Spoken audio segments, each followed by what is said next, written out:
बड़ी खबर आप तक पहुंचाते हैं। दोपहर 3 बजे तक मध्य प्रदेश में 60% वोटिंग हो चुकी है, जबकि छत्तीसगढ़ में दोपहर 3 बजे तक का आंकड़ा 55% का है।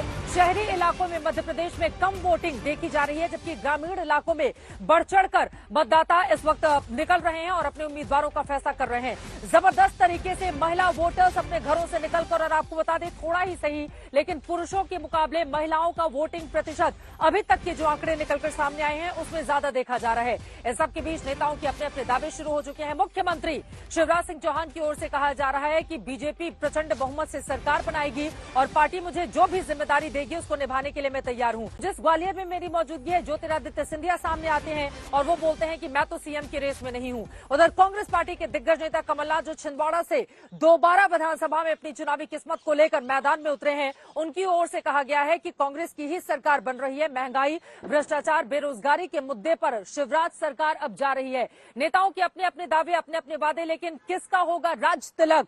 मध्य प्रदेश के दंगल में किसका होगा मंगल? ये बड़ा सवाल इस वक्त कायम है। कुल मिलाकर स्थिति यही है। जगह जगह से हिंसा की खबरें भी सामने आई, हालांकि चुनाव आयोग की ओर से लगातार उसको नियंत्रित करने की कोशिशें की गई, लेकिन अब तक का बड़ा मतदान प्रतिशत किस ओर इशारा कर रहा है? क्या मध्य प्रदेश में बीजेपी की सरकार की वापसी होगी या फिर कांग्रेस पार्टी बाजी मार ले जाएगी? महिला मतदाताओं का बड़ी तादाद में बाहर निकलना, ये क्या संकेत और संदेश दे रहा है?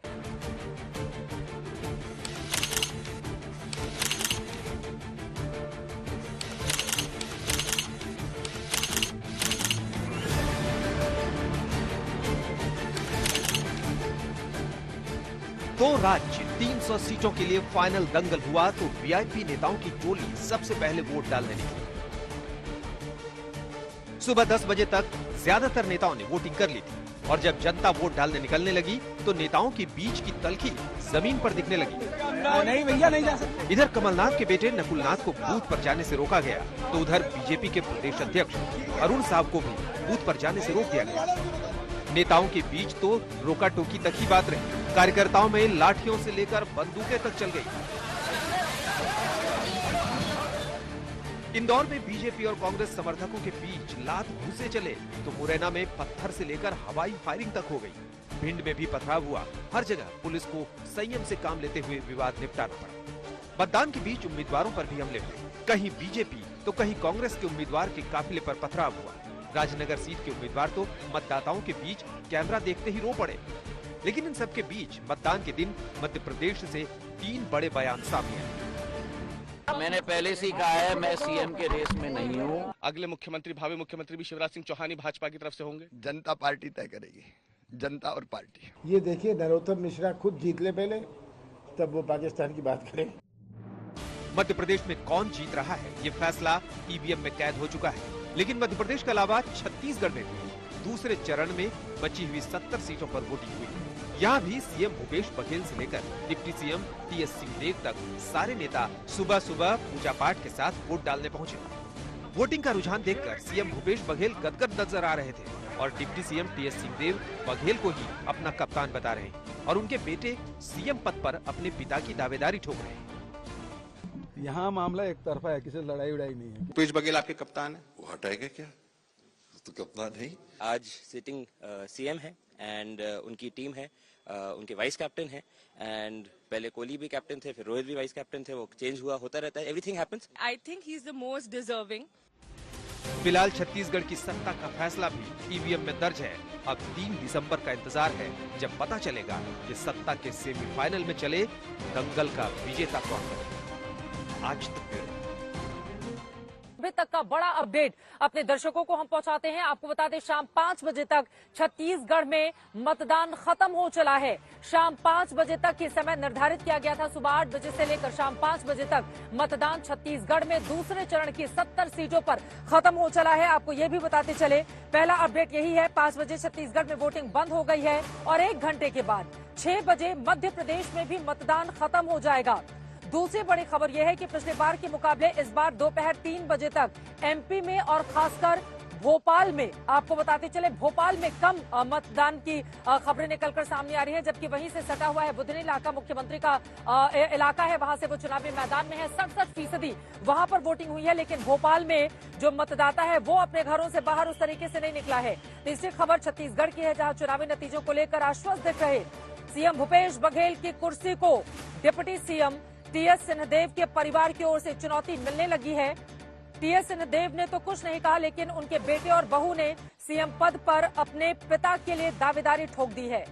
चौथी बड़ी खबर, सीएम पद को लेकर मध्य प्रदेश में शिवराज सिंह चौहान ने कहा है कि नतीजे के बाद पार्टी जो भूमिका देगी उसे निभाने के लिए तैयार हैं। और ज्योतिरादित्य सिंधिया ने कहा है कि वो सीएम की रेस में नहीं है। पांचवी बड़ी खबर यह है, मध्य प्रदेश के भिंड, मुरैना, झाबुआ, इंदौर से लेकर छतरपुर तक हिंसा हुई है, जिसमें कई लोग जख्मी हुए हैं। रवीश पाल सिंह हमारे संवाददाता इस वक्त जुड़ चुके हैं ज्यादा जानकारी के साथ। रवीश, सीधे आपके पास आते हुए, आप मौजूद हैं इस वक्त बुधनी में, जहां पर जबरदस्त तरीके से वोटिंग हुई है। लेकिन बात अगर उसी से बिल्कुल पास में 2.5 घंटे का रास्ता है भोपाल का, वहां की कर ले तो वहां पर इतनी सुस्त रफ्तार मतदान की क्या संकेत करती है?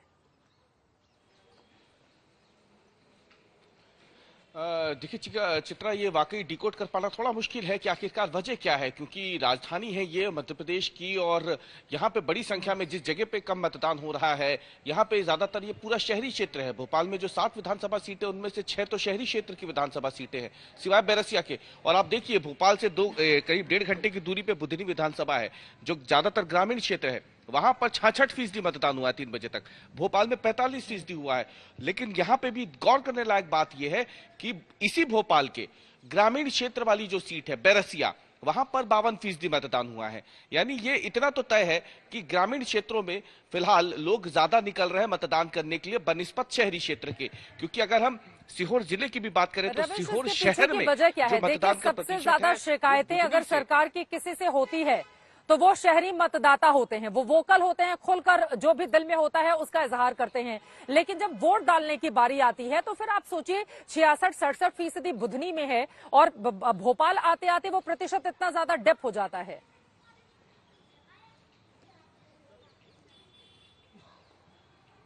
जी वाकई चित्रा, ये हैरान करता है कि आखिरकार जो लोग खुल करके बोलते हैं अपने मुद्दों को लेकर के, अपनी समस्याओं को लेकर के, और ग्रामीण क्षेत्रों से तो कहीं ज्यादा वो लोग अपनी बातों को सामने रखते हैं। उनके पास कई साधन भी होते हैं अपनी बातों को सामने रखने का। सोशल मीडिया भी एक साधन है और तमाम दूसरे तरीके के साधन भी है जहां वो अपनी बात करते हैं।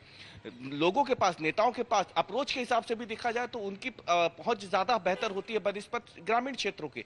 लेकिन इसके बावजूद ये जो तस्वीरें थोड़ा सा भोपाल के बाशिंदे जो है उनके लिए चिंता की बात।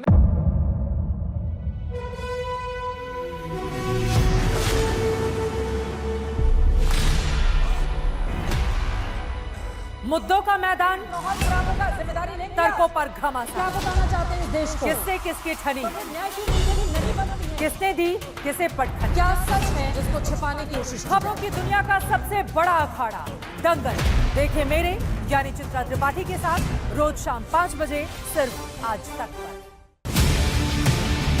ना पक्ष ना विपक्ष,